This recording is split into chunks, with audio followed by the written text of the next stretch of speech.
Praise the lord. Jesus Christ church వారి అనుదిన వాగ్దాన పరిచర్య. చిరకాలము యెహోవా మందిరములో నేను నివాసము చేసేదను.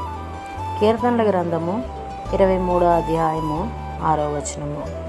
ప్రియదేవుని వారలారా, ఈ ఉదయకాల సమయంలో దావీదు భక్తుడు దేవునికి ప్రార్థిస్తూ అంగలారుస్తూ ఉన్నాడు.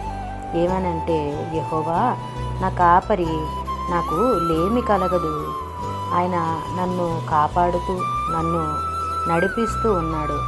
నేను ఎటువంటి అపాయములో ఉన్నా కూడా నా ప్రాణానికి కానీ నాకు కానీ ఎటువంటి హాని కూడా కలగకుండా దేవుడు తన కంటికి రెప్పవలె నన్ను కాపాడుతూ ఉన్నాడు.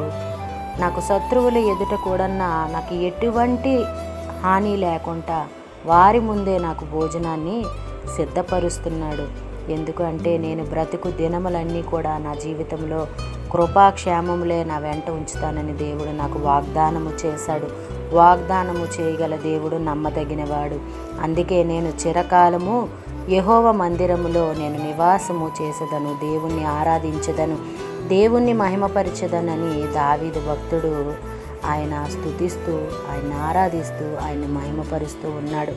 ఆయన రక్తంలో కడగబడిన నువ్వు నేను ఈ దినాన, ఈ పునరుద్ధాన దినములో దేవుని మందిరానికి వెళ్ళి ఆత్మతో సత్యంతో ఆయన ఆరాధించగలుగుతున్నాము.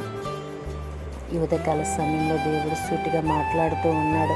ప్రియ దేవుని వారలారా, అలాగే వాగ్దానం మనలో మన కుటుంబాల్లో నెరవేరాలని కోరుకుంటున్న వారు పాస్టర్ సైలస్ గారు. అందరికీ praise the lord. God bless you. Amen.